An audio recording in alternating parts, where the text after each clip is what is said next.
거침없고 막힘없이 팩트만 전달하는 신개념 토크쇼 경인 기자회견 시간입니다. 안녕하십니까? 저는 이관서입니다. 네, 알고 싶지만 누구나 속 시원히 얘기를 해주진 않죠. 오늘은 그런 이야기를 하고자 합니다. 지역에 꼭 필요한 이야기. 오늘 몹시 바쁜 세 분과 함께 다시 시간 마련했습니다. 안녕하십니까?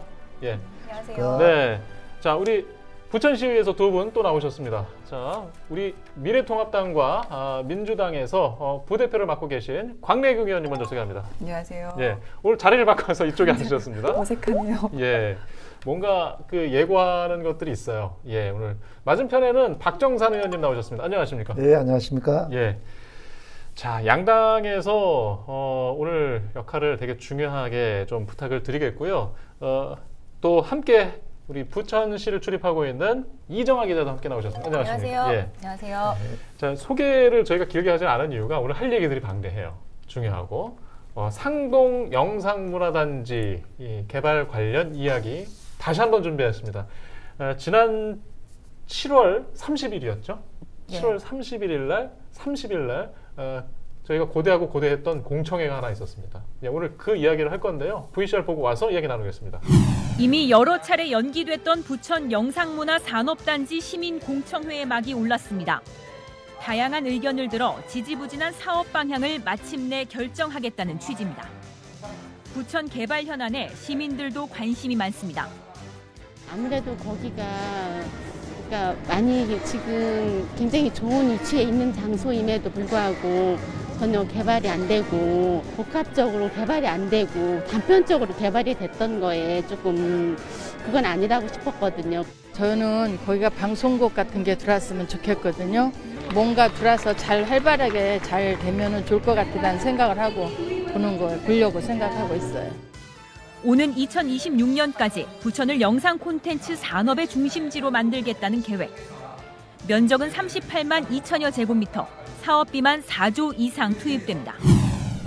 오늘 이 세 분이 그날 그 공청회를 모두 보셨죠? 네. 예. 네, 저는 참여를 했습니다. 그러니까요. 네. 지금 박정산 의원께서는 패널로 그렇습니다. 그날 참여를 하셨고 아주 네. TV로 잘 봤습니다. 예. 감사합니다. 예. 그리고 그 이정아 기자는 현장에서 직접 취재를 했고요. 했죠. 예. 네. 오늘 우리가 이게 두 번째 같은 주제로 이야기하고 있는데 영상문화단지가 무엇인지 좀 간단히 소개 좀 하고 갈게요. 예. 이정아 기자가 좀 설명 좀 해줄까요? 네, 영상문화산업단지는 현재 2개 단지로 나누어져 있는데요. 이 드라마 세트장 네. 이후에 이제 그 조성된 그 부지와 그다음 또 하나는 이제 세계 유명 건축물들을 축소해서 만든 이제 테마파크. 로 운영되는 영상문화단지인데요.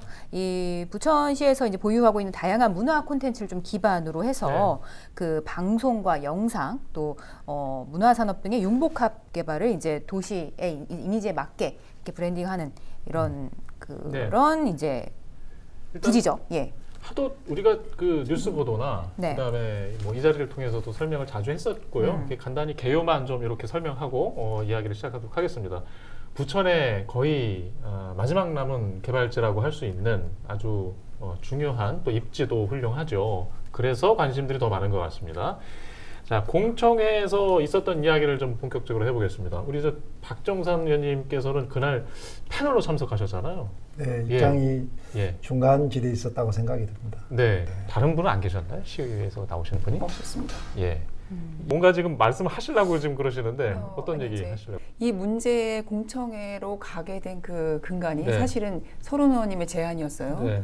그 지역구 의원님의 제안이었는데 그래서 그런지는 몰라도 사실은 이 문제는 그 공청회를 하려면 여당과 야당의 입장이 분명히 오롯이 다르기 네. 때문에 여야 의원이 들어가 있었어야 맞는 거고 그렇게 되면 더 의견 개진이 팽팽하고 좀 더 논리적인 개진이 되었을 수 있을 것 같다는 생각이 들었어요. 왜냐하면 그러니까 우리가 접하는 시민들의 또 폭이 다르고 그러니까 의견이 다를 수 있다라는 부분인데 이게 이제 시작이 그렇게 시작된 게 아니었기 때문에 그 서른 의원님의 제안으로 원미 의뢰에 속해 있는 의원께서 이제 들어가신 거고 그게 아니었더라면 여와 야의 어떤 그런 균형적인 토론회가 있었어야 더 올바르지 않았나 이제 이런 생각들은 좀 아쉬움이 남습니다. 그래서 혹여라도 시에서 다른 계획을 갖고 있다면 그런 균형은 좀 갖춰야지 맞는 게 아닌가 좀 그런 생각을 해봐요. 뭐 또 마침 하실 말씀 있으신가요? 그래 거기서 이제 뭐 여야 예. 균형을 맞춰서 예. 들어가서 서로 다른 이야기를 또한 다른 소리를 낼 수도 예. 있는데 거기는 이제 시민들에게 이제 네. 사업 전체를 정확히 설명하는 자리이기 때문에 예. 그리고 그 사람들 의견을 들은 거라 굳이 예. 여야 비율을 맞출 필요는 없다고 생각을 합니다. 예, 아주 좋습니다. 의견이 서로 다르다는 거죠. 예. 의견의 그 바라보는 예, 시각이. 뭐 서로 다른 의견이 이렇게 부딪히는 거 너무 좋습니다. 예. 근데 지금 이 시간은 이슈토크 시간이 아니라는 거. 예. 표정이 너무 굳어 계세요. 예.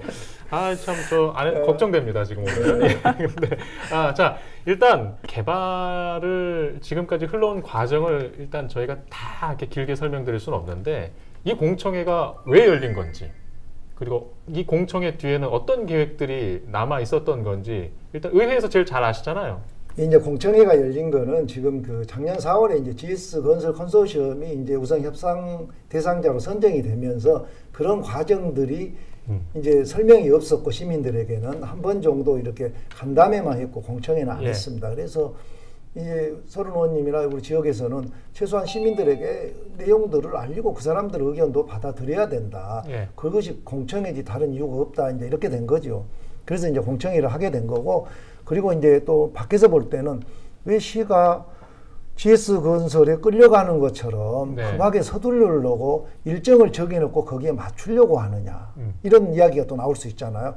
그러면 이제 반대되는 생각에서는 굳이 우리 시 땅을 가지고 우리가 주도적으로 개발을 해야 되는데 우리의 일정에 맞춰서 기업이 네. 따라와야지 왜 우리가 일정에 끌려가는 듯한 모습은 바람직하지 않다. 예. 그래서 공청회를 하자. 공청회를 하고 시민의 의견을 들어보면 자, GS 건설 컨소시엄도 시민들의 의견이 이러이러하니까 예. 본인들도 어떤 기업 전략에서 협상 과정에서 양보할 건을 해야 된다는 이런 부분도 생겨날 것이니 그런 차원에서 이제 공청회를 한 거죠. 예. 일단 개발 계획은 상세히 그날 이제 설명하는 자리였던 것으로 이제 저도 네. 이제 봤습니다. 온라인으로 봤는데 보고 나서 그 현장의 반응들이 좀 어땠어요, 이정아 기자? 저는 이제 처음에 저희 이제 취재팀 그날 두 팀이 갔었잖아요. 네. 근데 생각보다 앞에 너무 많은 시민들이 있는 거예요. 저는 그렇게 사실 많이 오실 줄 몰랐거든요. 코로나19 상황 때문에. 네, 그런 상황을 감안하고서라도 너무 많이 이제 몰려서 입장하는 데만 굉장히 좀 오랜 시간이 걸렸어요. 시작하는데도 되게 딜레이가 좀 많이 있었고, 근데 이제 일단은 제가 시민들한테 시작하기 전에도 이제 인터뷰를 여러 분한테 했었어요. 근데 요 개발에 대한 이제 모두 찬성은 하시는데 어떤 방향으로 가야 되는지는 아직 사실 모르는 분들도 굉장히 많았고, 그래서 오늘 한번 들어보겠다 해서 오신 분들도 있었고, 근데 이제 그 시민들의 의견 대다수가 그래도 우리 지역에 이렇게 이제 이런 방송 문화 산업 이런 시설들이 들어왔으면 좋겠다. 그게 사실 지금도 집이 많은데 집은 아닌 것 같다. 이런 의견들이 사실 좀 네. 많았어요. 네. 네. 하지만 이제 또 오늘 들어보고 또 결정하겠다. 이런 의견들도 좀 많았었고. 근데 저는 이제 취재를 하면서 좀 느꼈던 게 이 공청회라는 게 시민들의 의견을 좀 듣는 자리잖아요. 근데 이게 이제 개발에 있어서 얼마나 많은 이제 가중치를 차지할 수 있을지 이런 거는 좀 취재를 하면서도 의문이 계속 들더라고요. 예. 일단 찬성하는 분들이 계셨었고, 예. 또 저는 유튜브 라이브를 이렇게 볼 때 반대하는 분들 의견이 유독 이렇게 마이크를 들고 말씀하시는 중에 많이 들렸거든요.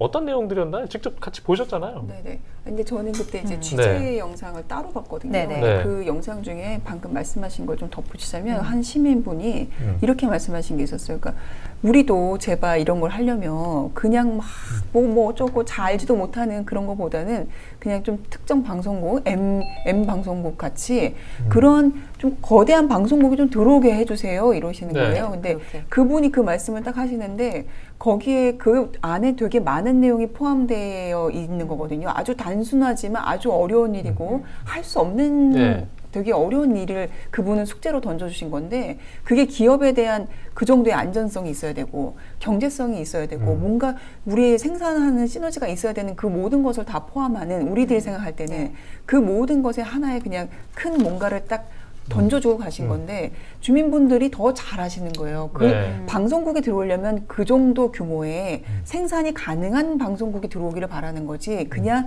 잠깐 회의 둘러보고 갈 수 있는 그런 규모는 원하지 않는다라는 거고 그리고 또 한 분은 또 말씀이 예.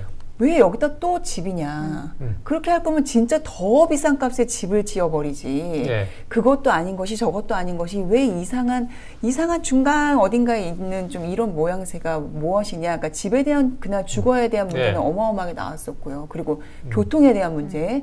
또 그리고 교통에 대한 그 불편함, 그거는 또 실질적인 거잖아요. 그러니까 그런 여러 가지들이 결국은 주거, 또 기업은 안정적이냐, 그리고 교통, 이 세 가지는 그날 이야기에서 한 주요한 과제로서 계속 나왔던 것 같아요. 또 이 얘기 하다가도 결국은 다시 원점에 이 얘기로 돌아가고 그랬던 것이 좀 저는 인상이 깊었던 것 같아요. 이제 그 중년의 여성분의 이 멘트에서 제가 앞에는 드러냈던 멘트가 뭐냐면 그런 거예요? 네, 이제 자기는 지금 이렇게 방송 시설이 어떤 시설이 들어온다고 이제 대략적으로 듣긴 했는데 이거 다 마음에 안 든다. 난 이런 게 들어왔으면 좋겠다. 그렇게 말씀하셔서 앞에 거는 살짝 드러내고 제 디비빈 멘트를 쓴 거거든요. 그래서 그럴 만큼의 이제 좀 되게 기대를 많이 좀 가지고 계신 것 같아요. 주민분들이. 기대는 당연히 해야겠죠. 당연히 해야겠고, 근데 다만 저는 이제 이게 행정을 이제 견제하고 많이 보시는 입장에서 제가 궁금한 게 있어요. 지금 이제 공청회에 내놓은 개발 계획 안의 모습이 뭔가 그 주민들이 기대하는 만큼 그렇게 뚜렷한 계획을 보여줄 수 있는 단계인가요? 이게 이제 우리 주민들은 주거단지 그러면 그냥 주상복합 짓는 걸로 말하고 있잖아요. 근데 이게 이제 자문위원회라고 해가지고 약 12명의 전문가들이 이 도시계획 개발건에 대한 자문을 하고 의견을 낸 그런 내용들이 있어요. 거기에 보면 주거 문제는 일반 집을 짓지 말고 명품 주거를 만들어라.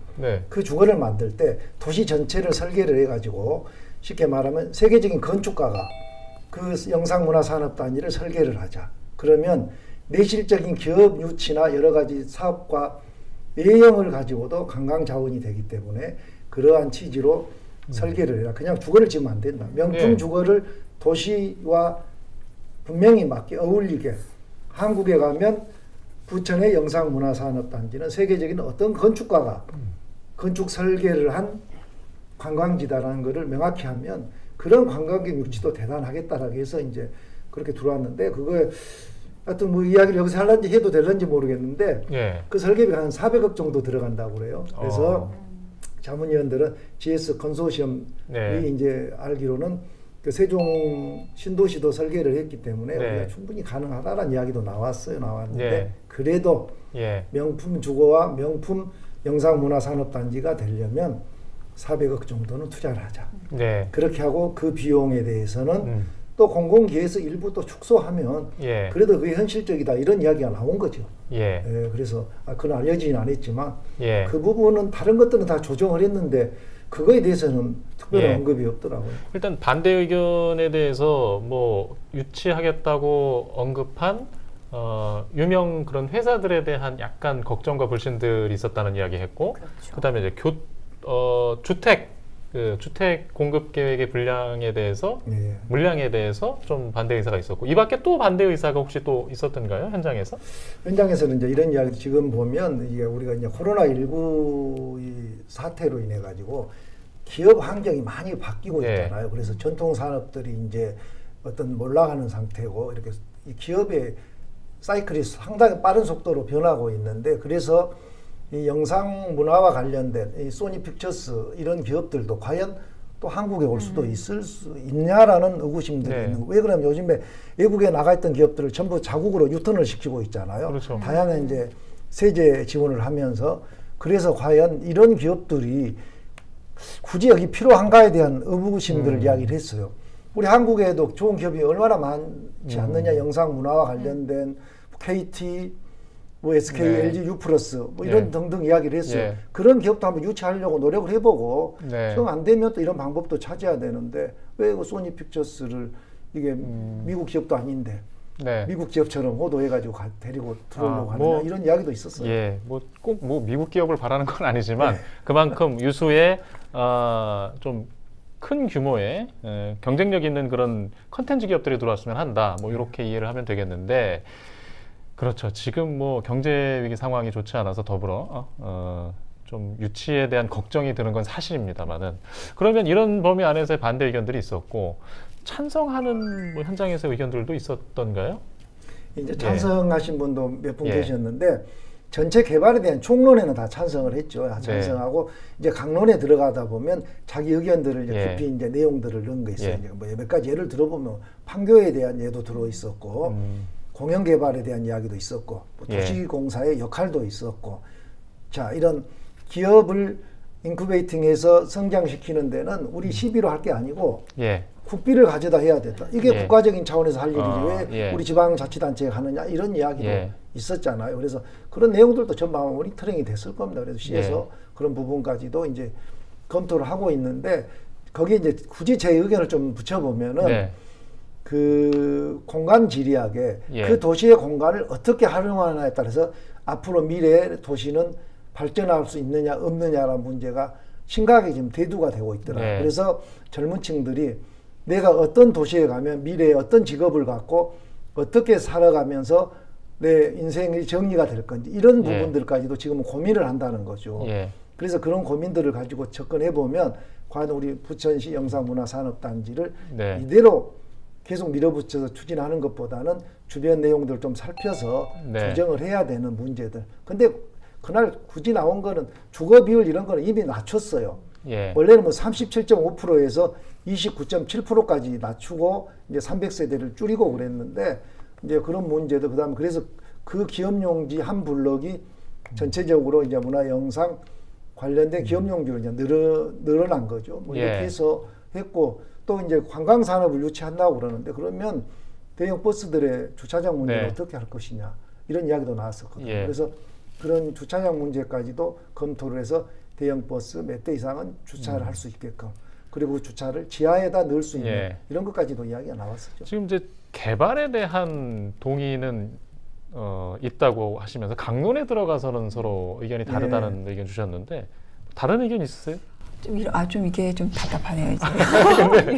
이런 것 같아요. 그러니까 저는 이제 되게 그러니까 우리가 되게 이런 걸 할 때는 냉철해야 되잖아요. 근데 이런 것 같아요. 그날 그 공청회가 이 영상문화단지 개발을 하는 데 있어서 어떤 영향을 줄 것이냐, 정말로 이 의견들을 다 반영해서 수정해 줄 거냐, 의견을 다 넣어줄 거냐, 그래서 우리가 원하는 대로 해줄 거냐, 정말 이런 딱 그 뭐라 그러죠, 다짐 이런 게 있어야 된다고 보는데 그게 가능할까? 첫 번째 의문입니다. 그래서 그 공청회가 지니는 의미가 저는 많은 주민들에게 이렇게 하고 있습니다. 이렇게 돼가고 있어요. 이렇게 하고 설명해주는 자리로서는 저는 아주 좋았다고 봐요. 솔직히 저도 이제 긍정적인 부분에 대해서는 주민에게 지금이라도 그런 설명을 가질 수 있는 기회를 마련한 건 아주 좋았다. 만약에 필요하다면 그때 그분들이 아닌 다른 분들에게 조금 더 설명의 기회를 갖는 것은 오케이다. 그런데 그 자리에서 갖는 설명의 수준으로 갈 것인지 아니면 그 공청회라는 거는 의견을 받아와서 반영을 해줘야 되거든요. 그러니까 우리가 법안 같은 거 발의할 때 공청회를 왜 하는데 의견을 개진하려고 받는 거거든요. 근데 그날 나온 의견들이 정말 개진될 수 있을까? 그런 부분이 정말 의구심이 100% 이상이 넘습니다. 그러니까 지금 당장에서 그 협상의 어떤 기로에서 힘들어요. 그렇다면은 이 공청회를 앞으로 어떻게 끌고 갈 것인지 저는 정말 너무 시의 의문이고 시도 걱정하더라고요.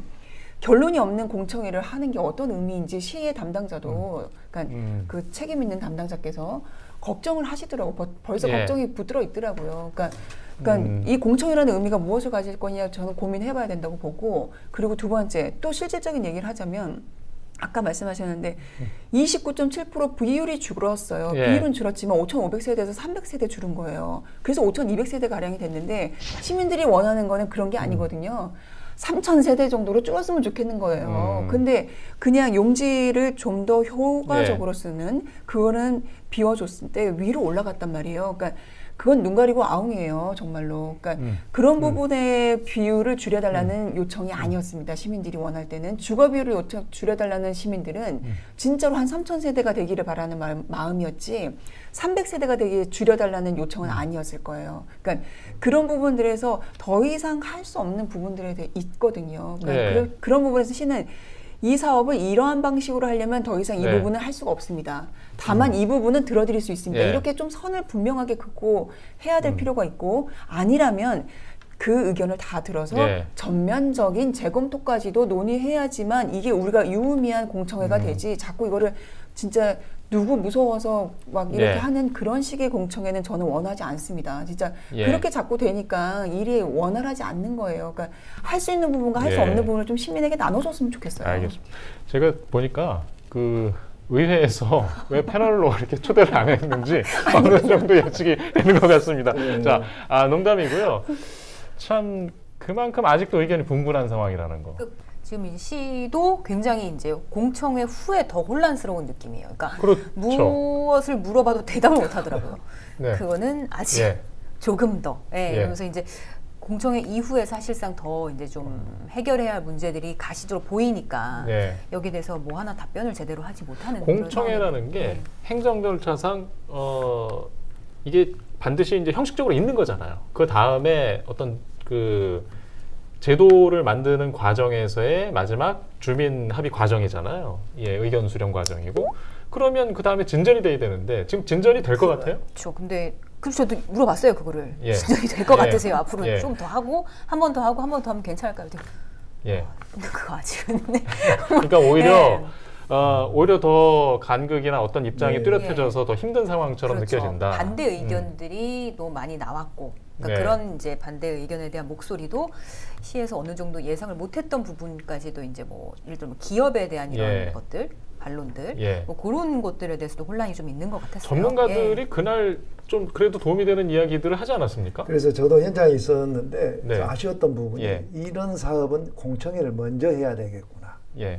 먼저 계획안이 나왔을 때 그 계획안을 가지고 공청회를 하고 예. 그러면 시민들의 의견도 들었을 거고 그 의견을 정리하고 아까 말한 자문위원회에도 그런 의견들을 가지고 조정할 수 있는 거 할 수 없는 거 그리고 사업 주체인 GS건설도 그 내용을 검토해서 할 수 있는 거 없는 거 이게 어느 정도 딱 정리가 돼서 한 2번, 3번 정도는 이게 정리를 하고 압축을 네. 해가면서 그 압축한 내용을 가지고 이게 정리를 해야 되는데 어느 정도 협상을 해서 내부적으로 정리하는 걸 가지고 딱 갖다 놓으니까 거기서 이미 원래 처음에 했던 이야기들이 다시 원점으로 내려가 버린 거죠. 네. 그러니까 시가 가장 지금 이제 답답한 부분이 아마 그걸 거예요. 원론적인 이야기. 제일 처음에 검토해서 얘기했던 진행됐던 거를 공청회 마지막 단계로 공청회를 했는데 그게 제일 첫 번째 해야 될 예. 순서로 넘어가져 버린 거죠.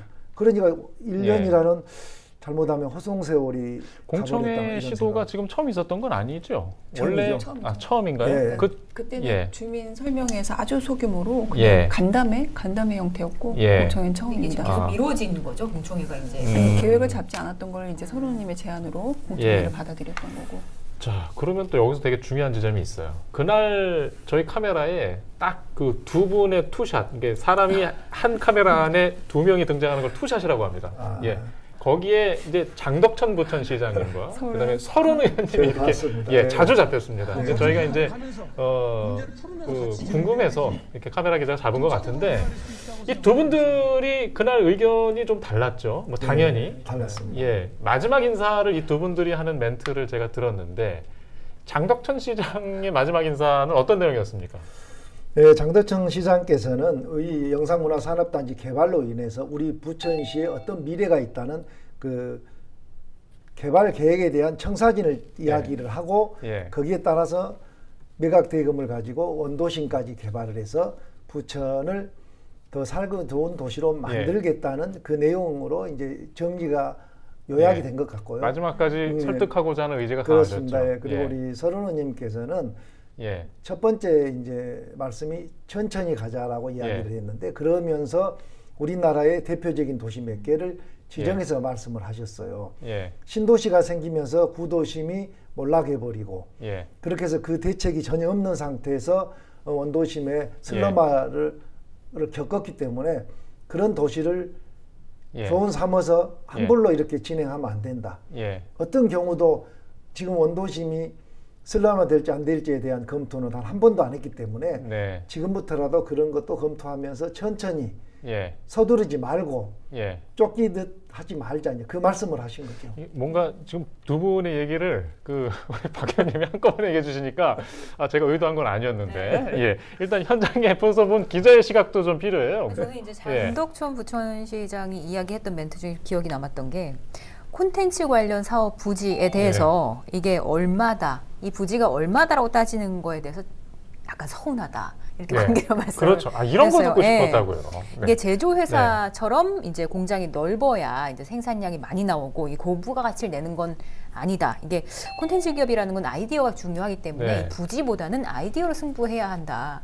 이렇게 이제까지 이야기를 하셨고, 또 이제 서른 의원 같은 경우는 이제 그 개발을 하되 이게 어떻게 개발을 해야 되는 것은 이제 기업이 아니라 주민들의 입장에서 검토가 돼야 된다.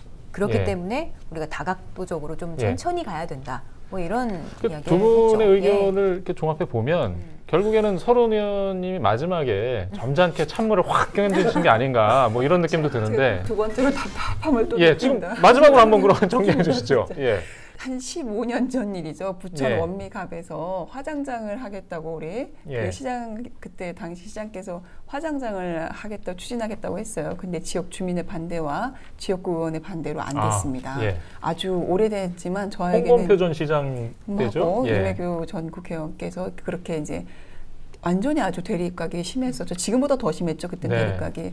근데 결국은 무산됐어요.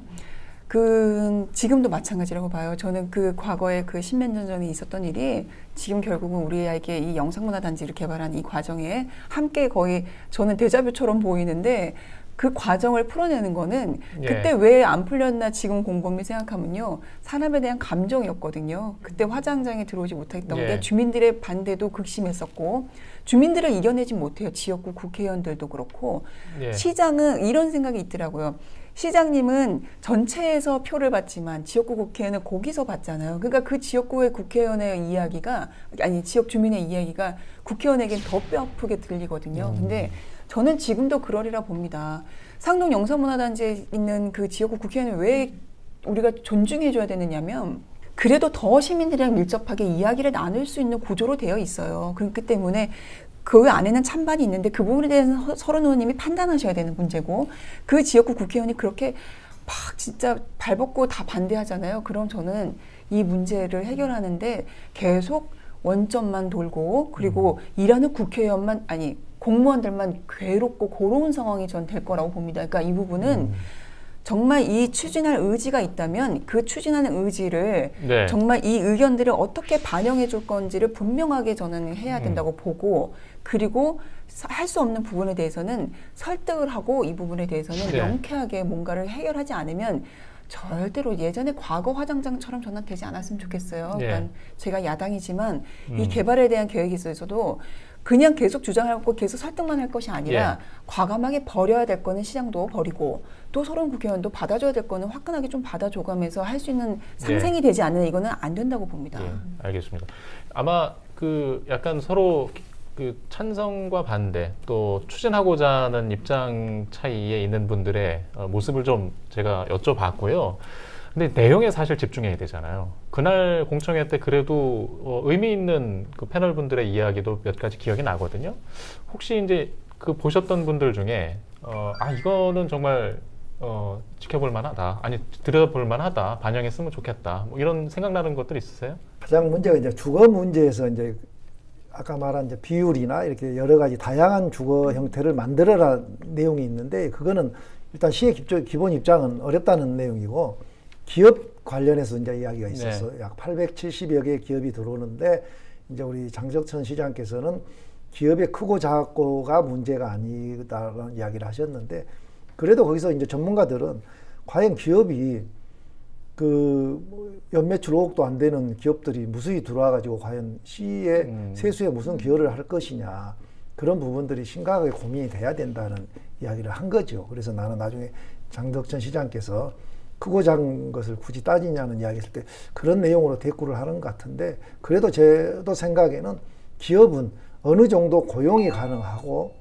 그 고용에 의해서 매출이 일어나는 기업이 와야 된다라고 생각을 하는 것이죠. 나는 그 전문가의 지적이 맞다고 생각을 합니다. 지난 그 컨소시엄 우선 협약 대상자 선정 과정에서 뭐 경쟁의 모습을 기억하시죠? 충분히 그런 입지적 경쟁력이나 있다고 보십니까? 이렇게 우리가 원하는 그런 기업들이 들어오기에? 지금 현재로는 이제 가장 문제가 이제 토지 가격이 문제인데 네. 이제 그 토지 가격만 우리 시민들이 합의해서 절충이 된다 하면 얼마든지 추진할 수 있다고 생각을 합니다. 그런데 이미 시에서 이렇게 영상문화산업단지로 주거를 지어서 그 개발 기구를 하기로 이제 결정을 하고 가고 있기 때문에 이걸 전면 백지화하지 않은 이상은 그 내용은 어렵다고 봐야죠. 그러니까 전면 백지화를 하고 다시 시작을 한다 하면 충분히 가능성이 있다라고 생각을 하죠. 예, 그러니까 경쟁력은 있다. 네, 충분히 입지적 경쟁력을 있고 네. 지난 공모 과정에서 이렇게 참여 의향을 보였던 업체들만 봐도 이해할 수 있고요. 개발 이익에 대한 이야기도 그날 좀 나왔었잖아요. 박정상 의원님 말씀하신 거에 좀 약간의 덧붙이면 네. 제가 그날 가장 그러니까 와 맞아 막 이렇게 약간 호감, 그러니까 네. 그 되게 공감. 그리고 그래 이제 우리 시도 좀 고민을 다시 해볼 필요가 있다고 생각했던 부분이 뭐냐면 교수님께서 한 분이 말씀을 하셨는데 네. 그분이 하신 말씀이 그 콘텐츠라는 거는 특히 미디어나 영상 이런 쪽은 엄청 그 변화하는 속도가 엄청 빠르기 때문에 당신들이 지금 계획하고 있는 일들이 2026년도 이걸 준공하는 시점 26년도 27년도에 가면은 네. 어떤 형태로 바뀌어 있을지 아무도 여기 앉아 있는 사람들은 모른다라는 이야기를 했어요. 근데 그렇기 때문에 지금 우리가 여기서 논하는 이런 기업들 그때 가서 다 없어져 있을 기업도 있어요. 그리고 지금 우리가 유튜브 시대를 누가 생각을 했었겠어요. 그러니까 생각하지 못했거든요. 유튜브가 어떤 수단으로 이렇게까지 쓰여질 거라고는 생각을 못했는데 그게 2026년도면 아직 한참이에요. 우리에게는. 그렇죠. 그 시간까지 이 콘텐츠라는 변화가 가장 빠른 그 다른 모든 것 중에서 가장 빠른 콘텐츠라는 부분이 뉴 콘텐츠라는 거 하는 게 어떻게 변해질지 모르는 이 과정에서 그때 가서 이거를 어떻게 다시 변화할 건지에 대한 계획까지 세우지 않으면 이거는 잘 안 된다. 이 얘기가 저는 가장 머릿속에 남았고요. 그리고 두 번째, 코로나19도 아무도 예상치 않았는데, 그러니까 예상치 않았던 거에 대한 다들 네. 준비를 하라는 그런 뭔가 메시지를 던져주신 것 같아요. 네. 그때 없었을 때 이걸 계획했단 말이에요, 우리가. 근데 지금 있단 말이에요. 있다면은 계획을 바꿔야 되는 필요성이 있는 부분은 바꿔야 돼요. 근데 코로나19로 관광객이 이미 이렇게 직접 가는 오프라인보다 온라인 중심의 관광객이 이미 선도가 되고 있는데 그런 부분에서 이거는 지금 예전 그대로 하는데 계속 갈 거냐. 거기에 맞춘 대응도 분명히 해야 된다. 지금 코로나19와 유사한 다른 감염병들에 대한 다른 뭔가 계속 걱정과 염려가 있다면 그거에 대한 대비도 함께 해야 되는 관광에 대한 그런 부분 있잖아요. 그러니까 거기도 고민을 해야 된다. 그리고 세 번째, 집과 주거 비율을 그렇게 낮추라고 하면 주민들이 그렇게 원하는 게 주거 비율이라면 부천시가 땅값을 좀 덜 받더라도 주거 비율을 낮출 생각까지도 한번은 고려해 봐야 되지 않냐라는 조금은 고민하지 않았던 숙제를 던져놓았다는 게 저는 이 세 가지가 좀 약간 의미심장하게 들렸고 그 부분은 시에서도 좀 구체적으로 하나하나 짚어볼 필요는 있다고 생각합니다. 예, 일단 중요한 내용입니다. 뉴스 기상도 보고 와서 마저 이야기하겠습니다. 안녕하세요. 경인뉴스 기상도의 기사캐스터 이지혜입니다. 한 주간 경인 지역의 크고 작은 이슈를 간추린 뉴스로 살펴보겠습니다. 가장 먼저 알려드릴 소식은 부천 뉴스입니다. 첫 소식부터 아주 막습니다. 국내 최고의 거리 공연 버스커를 가리는 부천 전국 버스킹 대회가 오는 8월 29일 오후 7시 부천시 문화예술 유튜브와 페이스북을 통해 최초 공개됩니다. 올해 5회째를 맞이하는 부천 전국 버스킹 대회는요. 재능 있는 버스커들을 발굴하고 누구나 즐길 수 있는 버스킹 문화를 만들기 위한 음악 축제의 장인데요. 이번 대회는 기타의 거장 함춘호 교수가 총괄 진행을 맡았습니다. 부천시는 코로나19에 대비해 사전 심사를 통해 선정된 45팀을 15팀씩 나누고 소극장 무대에서 사흘 동안 릴레이 무대 경연을 촬영했는데요. 특히 이번 대회는 온라인 응원 댓글을 통한 시민 참여로 선정되는 온라인 인기상이 신설돼서 시민들이 부천 마루광장에서 즐겼던 라이브 무대의 느낌을 살릴 수 있으리란 기대도 큽니다. 두 번째 소식은 인천 소식입니다. 인천 소식도 막습니다. 인천시 송도 미추홀타워에 입주기관 직원과 또 방문객을 대상으로 하는 구두수선, 운동화 세척 서비스를 제공하는 자활 사업장 꿈이 든 일터 1호점이 운영을 시작했습니다. 인천시는 지난 8월 6일 저소득층 자활 일자리 창출과 시설 이용자 편의 제고를 위해 신발 토탈케어 자활 사업장을 오픈했는데요. 미추홀 타워에서 근무 중인 인천시 자활증진과 직원들의 구두 수선 문제로 인해 아이디어를 제안했다가 실제 자활 일자리 사업으로까지 연계됐다고 합니다. 사업장은 시가 인천 테크노파크로부터 미추홀 타워 지하 1층 입구 공간을 무상으로 임대받아 운영하는데요. 지난 2월부터 전문 교육을 받은 자활 근로자 5명이 배치되고 비교적 저렴한 비용으로 서비스를 제공하고 있습니다. 아울러 시는 121개의 자활 사업단에 1,655명의 자활 근로자에게 자활 일자리를 제공하며 이번 신발 토탈케어 자활 사업장 오픈을 통해 양질의 자활 일자리 확대에 기여하기 위해 노력하겠다고 밝혔습니다. 마지막 소식은 김포뉴스입니다. 김포뉴스도 아주 맑음인데요. 김포시는 코로나19에 따른 경기 침체로 생계가 어려워진 가구에 대해 연말까지 긴급복지 지원을 확대한다고 밝혔습니다. 정부의 긴급복지 지원 제도는 주요 소득자의 사망, 가출, 화재, 실직, 휴폐업, 질병 등의 발생으로 생계 유지가 곤란한 저소득층에게 생계비와 의료비 등을 신속하게 지원하는 사업인데요. 김포시는 최근 이 같은 긴급복지 항목에 코로나19에 따른 생계 곤란이 추가되면서 무급 휴직 기간이 한 달 이상인 시민과 소득이 급감한 자영업자, 특수 형태의 근로종사자, 프리랜서로까지 대상 범위를 확대했다고 밝혔습니다. 긴급복지 지원을 신청하려면 기본적으로 중위소득 75%를 넘지 않아야 하고 신청일 현재 금융재산이 500만 원 이하여야 합니다. 소득과 재산 관계 서류를 준비해 주민등록 주소지 행정복지센터를 방문해 신청할 수 있는데요. 대상자로 선정이 되면 3개월에서 최대 6개월까지 생계비를 지원받을 수 있고 중한 질병으로 입원 치료 중인 대상자에게는 300만 원 한도에서 의료비도 지급된다고 하니까요. 해당하는 분들은 꼭 신청을 하셔서 도움 받으시기 바랍니다. 자, 오자정리 시간입니다.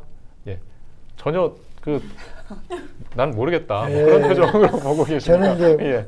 이런 생각을 하고 있습니다. 예. 우리 청년들이 부천에 오면 미래가 보장. 오자정리 하시는 거예요? 네. 야, 제가 사인 드리면 하세요. 알았습니다. 예. 아직도 룰을 잘 모르시는군요. 자, 우리 박정산 의원님의 오자정리는 청년 화이팅! 청년 화이팅! 이제 얘기하셔도 돼요. 영상문화산업단지가 우리 대한민국 청년들이 부천에 가면 미래가 보장된다는 그런 기업들을 유치해서 우리 시가 원하는 대로 꼭 추진이 되었으면 하는 생각에서 청년 화이팅으로 했습니다. 우리 광래 의원님은 어떻게 하시겠습니까? 자, 오자정리 듣겠습니다. 하나, 둘, 셋. 오자정리는? 비밀의 화원. 아, 이것도 어려워요. 예, 설명해 주시죠. 제가 어제 임민아 기자하고 통화를 했습니다. 못 나오는 대신 하고 싶은 말이 뭐냐 그랬더니 아이유의 노래 중에 비밀의 화원이라는 노래가 있는데 거기에 가사가 실수할 수도 있지 다만 아니라고 했을 때는 빨리 바꾸거나 수정하거나 그렇게 바꾸는 것도 좋아 이런 가사예요. 그래서 제가 근데 그 아이유와 비밀의 화원 노래를 아는 사람이 아무도 없을 테니 이거 설명이 장황할 텐데 그래도 자기는 영상문화단지가 좀 그랬으면 좋겠다라는 얘기를 해서 제가 그러면 알겠습니다 하고 비밀의 화원이라는 얘기가 이제 이렇게 나왔어요. 그리고 또 이게 지금까지 주민공청회가 없었고 지금 처음으로 주민들에게 이게 오픈이 됐어요. 정말 비밀처럼 이렇게 계속 추진이 되다가 그래서 어떻게 보면 여러 가지 좀 복합적인 의견에서 좀 다 드러내놓고 뭔가 좀 다 열어놓고 좀 했으면 좋겠다는 생각이 결국에는 있습니다. 바꿨으면 좋겠다 아닙니까? 아니, 다 바꾸라는 건 아니에요. 예, 알겠습니다. 이정아 기자의 오자정리는? 저는 똑똑한 개발. 똑똑한 개발. 어떤 방향이 됐든. 직관적인데요? 지금 개발은 멍청하다는 건가요? 그러면. 예? 얘기하세요. 뭐가 됐든 이제 저는 공청회를 들어보면서 정말 다양한 의견들, 다양한 시각들이 많잖아요. 그러니까 어쨌든 이게 다 잘 되자고 하는 말씀도 하셨잖아요. 잘 되자고 하는 개발이기 때문에 똑똑하게 좀 개발을 했으면 좋겠다. 뭔가 우리 이정아 기자도 아쉬운 면이 있었던 것 같아요. 현장에서 좀 답답함을 느꼈던 것 같습니다. 하나, 둘, 셋. 혹시 자기 애가 강하세요. 박정산 의원님 원샷으로 편집 넣어주시기 바랍니다. 예, 오늘 오자정리는 이 비밀의 화원, 예, 좀 중의적 의미가 있었지만 똑똑한 개발, 또 바꿀 게 있다면 또 바꿔가는 과정이 됐으면 합니다. 자, 상동 영상문화단지 개발 관련 오늘 이야기는 여기서 마치겠고요. 이 이야기는 아무래도 상정하는 과정을 제가 좀 예상해 보겠는데요. 다시 다뤄야 될 것 같습니다. 자, 오늘 이야기는 여기서 마치겠습니다. 다음 시간에도 꼭 필요한 이야기와 함께 돌아오겠습니다. 안녕히 계십시오.